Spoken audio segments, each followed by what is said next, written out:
Hi guys, welcome back to my channel. आज मैं fight for you का episode 3 explain करूंगी। एपिसोड 2 में हमने देखा था शाओबाई के ग्रैंडपा उसे बूशिंग के पास भेजते हैं ट्रेनिंग के लिए और बूशिंग शाओबाई को डू कन्वीनियंस होम की इन्वेस्टिगेशन केस में दाहेई के ऊपर निगरानी करने का काम देता है। एक दिन दाहेई की ग्रैंडमा अचानक उसके रेंटेड हाउस में विजिट करती है उसके गर्लफ्रेंड को देखने के लिए और इस मौके का फायदा उठा के शाओबाई दाहेई का फेक बॉयफ्रेंड बन जाता है। अब आगे एपिसोड 3 की शुरुआत में बूशिंग कहता है, सही या गलत स्पष्ट दिखाई देते हैं, एक चौड़ी और गहरी खाई की तरह। इसमें कोई धुंधलापन नहीं होता है। आखिरी चीज जो किसी को करने की जरूरत है वो है न्याय को धोखा देना और उसके अगेंस्ट में जाना। अब आते हैं दाहेई और शाओबाई के घर में। दोनों ग्रैंडमा के सामने बैठे हुए होते हैं। ग्रैंडमा मुस्कुराती है और पूछती है, तुमने इसके वजह से घर छोड़ा? मैं दुखी और निराश हूँ। तुम्हें लगा कि मैं इसे स्वीकार नहीं करूंगी, इसलिए तुमने बिना कुछ कहे घर छोड़ दिया। हे, तुम मुझे किस तरह की इंसान समझते हो? क्या तुम्हारी नजर में मैं एक जिद्दी बुढ़ी हूँ जिसके साथ तुम बहस नहीं कर सकते? दाहेई कहता है, नहीं, मैं नहीं चाहता था कि आप चिंता करें। ग्रैंडमा शाओबाई का हाथ पकड़ के उसे अपने पास बिठाती है और कहती है, देखो, वो हमेशा ऐसा ही है। वो सब कुछ खुद तक रखता है और अकेले ही झेलता है। और दाहेई से पूछती है, क्या तुमने कभी मुझसे पूछा? तुम्हें कैसे पता कि मैं उसे एक्सेप्ट नहीं करूंगी? फिर शाओबाई से कहती है, वो सिर्फ लंबा ही हुआ है, दिमाग नहीं है उसमें। एक बार एक स्कैमर ने फोन करके कहा उसकी बहन के साथ कुछ हुआ है। वो इतना रोया और उसने खुद को लगभग बेच ही दिया था। दाहेई कहता है, मैं डर गया था क्योंकि मुझे पता नहीं था। मैं बेवकूफ नहीं हूँ। ग्रैंडमा शाओबाई से कहती है, बाई, तुम उससे कई ज्यादा स्मार्ट दिखते हो। मैं अपने पोते को तुम्हारे हवाले छोड़ता हूँ क्योंकि तुम दोनों प्यार में हो। तुम्हारे बीच अच्छी दोस्ती होनी चाहिए। शाओबाई दाहेई को इशारा करता है, तुम्हारी ग्रैंडमा कितनी ओपन माइंडेड है। दाहेई इशारे से पूछता है, तो फिर हम ब्रेकअप कैसे करेंगे? फिर ग्रैंडमा से कहता है, ग्रैंडमा, हम दोनों ही लड़के हैं। क्या आपको इस बात की चिंता नहीं है कि लोग क्या सोचेंगे? ग्रैंडमा को थोड़ी देर पहले की बात याद आती है जब दाहेई कॉकरोच से डर रहा था और शाओबाई दाहेई को कॉकरोच से प्रोटेक्ट कर रहा था। ग्रैंडमा कहती है, इसमें चिंता की क्या बात है? तुम किसी ऐसे इंसान से मिले जिसे तुम अपनी कमजोरी दिखा सकते हो। मैं तुम्हारे लिए खुश हूँ। शाओबाई दाहेई को इशारा करके और कुछ ना कहने के लिए कहता है। फिर दाहेई और शाओबाई ग्रैंडमा को बाहर तक छोड़ने आते हैं। ग्रैंडमा कहती है, तुम इतने उदास क्यों हो? इट्स ओके, लड़का या लड़की कोई भी हो, तुम किससे प्यार करते हो ये ज्यादा मायने रखता है। मैं हमेशा तुम्हें सपोर्ट करूंगी। फिर ग्रैंडमा शाओबाई को अपने पास बुलाती है और अपने फोन में उसका नंबर ऐड कर देने के लिए कहती है और जब भी टाइम मिले उनके फूड स्टॉल में जाने के लिए कहती है। ग्रैंडमा को इतना खुश देख के दाहेई सोचता है, ग्रैंडमा, मुझे माफ कर दीजिए। आपको चिंता ना हो इसीलिए मैंने आपसे झूठ बोला। ग्रैंडमा कहती है, मैं जा रही हूँ, तुम दोनों अंदर जाओ। और वो खुशी खुशी चली जाती है। फिर दिखाया जाता है दोनों बैठ के कपड़े फोल्ड कर रहे होते हैं। शाओबाई कहता है, मुझे लगता है कि तुम्हारी ग्रैंडमा दूसरे लोगों के ग्रैंडमा से अलग है। दाहेई कहता है, जब मैं छोटा था तभी से। अगर उन्हें पता चलता कि स्कूल में किसी ने मुझे बुली किया है तो वो मेरे लिए जस्टिस मांगने चली जाती थी। मेरे सभी क्लासमेट्स को पता था उन्हें मेरे साथ नहीं उलझना है। शाओबाई कहता है, वो तुम्हें बहुत प्यार करती है। दाहेई कहता है, हाँ, वो मुझे और मेरी बहन को बहुत प्यार करती है, लेकिन जब वो गुस्सा होती है तो डरावनी बन जाती है। शाओबाई पूछता है, तो फिर तुम्हारी हिम्मत कैसे हुई अपनी गर्लफ्रेंड के साथ रहने के बारे में उनसे झूठ बोलने की? दाहेई कहता है, मेरे जॉब के लिए मैं हर रोज इंजरीज के साथ घर लौटता हूँ, उन्हें चिंता न हो इसीलिए मैं बाहर रहने आया। शाओबाई पूछता है, कन्वीनियंस होम का काम तो लोगों के प्रॉब्लम्स को सॉल्व करने के बारे में है ना, तुम्हें चोट कैसे लगती है? दाहेई कहता है, मैं सिर्फ कन्वीनियंस होम में ही काम नहीं करता, मैं दूसरा काम भी करता हूँ। लगता है तुम्हें कन्वीनियंस होम में बहुत इंटरेस्ट है। शाओबाई कहता है, मुझे बस तुम्हारी चिंता है, अगर तुम नहीं कहना चाहते हो तो इसे भूल जाओ। दाहेई कहता है, एनीवे, तुम्हें इन्वॉल्व करने के लिए सॉरी। शाओबाई सोचता है, अगर तुम्हारी ग्रैंडमा तुम्हें वापस ले जाएगी तो मैं नजर किस पे रखूंगा? दाहेई कहता है, हे, क्योंकि ग्रैंडमा ने हम पर कोई आपत्ति नहीं दिखाई तो क्या हमें एक कपल होने का दिखावा करना जारी रखना चाहिए? क्या तुम इसके साथ ओके हो? शाओबाई पूछता है, तुम्हारा मतलब क्या है? दाहेई कहता है, क्या तुम्हें किसी और को इसके बारे में बताना होगा? शाओबाई कहता है, डोंट वरी, मैं सिंगल हूँ, तुम्हें हेल्प करने से कोई प्रॉब्लम नहीं होगा। दाहेई कहता है, ओके। शाओबाई पूछता है, तो क्या हम अभी एक टीम में हैं?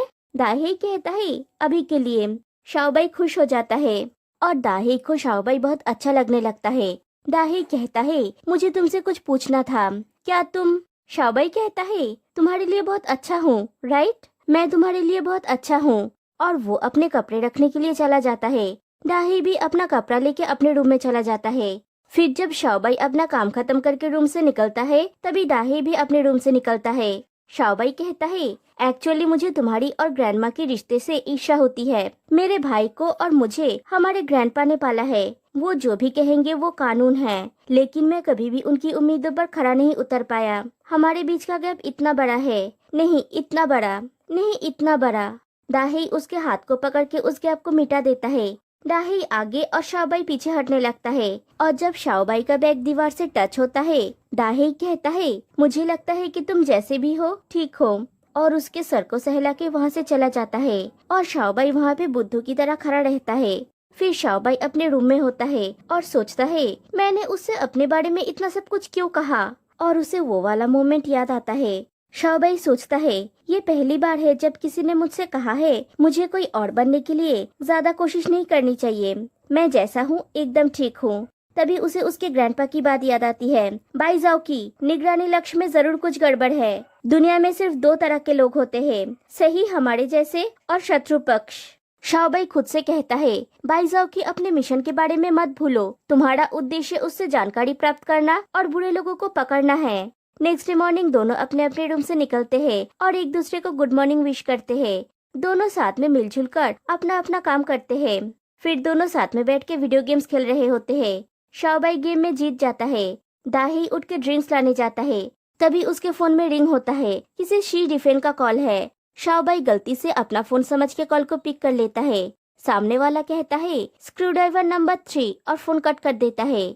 दाही वापस आता है तो शाओबाई उससे कहता है, सॉरी, मुझे लगा मेरा फोन रिंग हो रहा है और गलती से मैंने तुम्हारा फोन उठा लिया। दाही फोन ले लेता है और पूछता है, कौन था? शाओबाई कहता है, मुझे नहीं पता, तुम्हारी गर्लफ्रेंड तो नहीं थी, क्योंकि असली वाला यहाँ पे है ना? दाही पूछता है, क्या उसने कुछ कहा? शाओबाई कहता है, स्क्रू ड्राइवर नंबर 3, लेकिन उसके तुरंत बाद ही उसने फोन काट दिया। क्या कोई रेगुलर कस्टमर तुम्हें कुछ खरीदने के लिए बोल रहा था? दाही कहता है, हाँ, क्लाइंट ने मुझे टूल्स खरीदने के लिए और उसे बाद में डिलीवर करने के लिए कहा था। और वो थोड़ा दूर जाके कुछ टाइप करने लगता है। दूसरे दिन फिर से शाओबाई कन्वीनियंस होम के ऊपर नजर रख रहा होता है, तभी दाही उसे देख लेता है। वो शाओबाई के पास जाके पूछता है, तुम यहाँ पे क्या कर रहे हो? तुम डूके की जासूसी कर रहे थे? शाओबाई कहता है, कौन इतना बोरिंग काम करेगा, मैं वहाँ चींटियों के एक झुंड को देख रहा था। दाही पूछता है, इसमें इतना इंटरेस्टिंग क्या है? और वो देखने जाता है। शाओबाई कहता है, वो बड़े कॉकरोचेस को कैरी करके ले जा रहे थे। कॉकरोच का नाम सुन के दाही डर जाता है। शाओबाई कहता है, मैं यहाँ अपनी थीसिस के लिए आया हूँ, और वो अपने फोन में ग्रैंडमा को मैसेज करने लगता है। दाही पूछता है, तुम इतनी दूर थीसिस के लिए आए हो? शाओबाई कहता है, तुम्हें कोई आइडिया नहीं है थीसिस लिखने का काम कितना थका देने वाला होता है। मुझे भूख लग रहा था तो मैं ग्रैंडमा की ब्रेस्ड फूड स्टॉल के बारे में सोच रहा था। ग्रैंडमा ने तुमसे कहा था ना मुझे वहाँ पे लेके जाने के लिए, तुम अभी तक मुझे लेके क्यों नहीं गए? और अपना फोन दिखा के कहता है, ग्रैंडमा बोल रही है कि वो मेरे लिए कुछ डिलीशियस बनाएंगी, क्या तुम मेरे साथ जाना चाहते हो? मुझे नहीं पता उनका स्टॉल कहाँ पे है। फिर वो दोनों ग्रैंडमा के फूड स्टॉल में पहुँचते हैं। शाओबाई कहता है, ग्रैंडमा ये कितना डिलीशियस लग रहा है। ग्रैंडमा कहती है, तुम जितना चाहो खा सकते हो। शाओबाई बोल देता है उसे क्या क्या खाना है। दाही उसके लिए वो टेबल पे लेके आता है। शाओबाई कहता है, बिजनेस बहुत अच्छा चल रहा है। दाही कहता है, इसलिए तो मुझे चिंता होती है कि ग्रैंडमा बहुत थक जाती होंगी, और जब बिजनेस मंदा चलता है मुझे चिंता होती है कि वो पर्याप्त पैसे नहीं कमा पाएंगी। फिर शाओबाई अपने हाथों से दाही को खिलाने जाता है तो दाही थोड़ा कंफ्यूज्ड हो जाता है। शाओबाई इशारा करके कहता है, ग्रैंडमा देख रही है। फिर दाही खाता है और ग्रैंडमा उन दोनों को देख के खुश है। शाओबाई पूछता है, तुम्हारा मेन सब्जेक्ट क्या था? दाही कहता है, फिजिकल एजुकेशन। शाओबाई पूछता है, तुमने टीचर या कोई फिटनेस कोच बनने के बजाय ये जॉब क्यों चुना? दाही कहता है, मैं बना था, मैं एक पीई टीचर था, लेकिन उसके बाद मेरे फैमिली के साथ कुछ हुआ जिसके लिए मुझे बहुत सारे पैसे की जरूरत है। शाओबाई पूछता है, मतलब तुम डूके के कन्वीनियंस होम से बहुत सारा पैसा कमा सकते हो? दाही को थोड़ा शक होता है तो शाओबाई कहता है, मैं बस जानना चाहता था तुम्हें कितने पैसे चाहिए।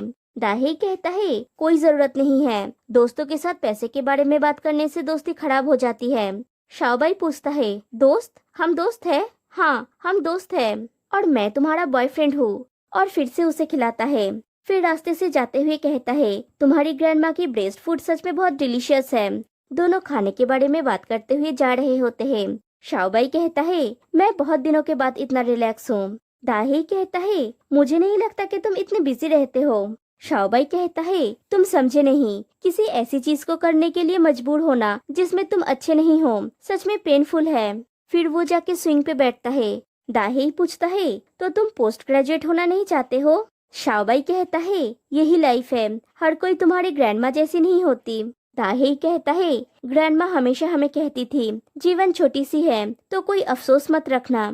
शाओबाई पूछता है और तुम्हारी सिस्टर का क्या? ग्रैंडमा बोल रही थी कि तुमने उसे अब्रॉड भेजा है, अपने ऊपर इतना प्रेशर क्यों डाल रहे हो? दाहे बात को घुमाने के लिए कहता है तुम वो गेम देखना चाहते थे ना, चलो। शाओबाई फिर भी सेम क्वेश्चन पूछता है।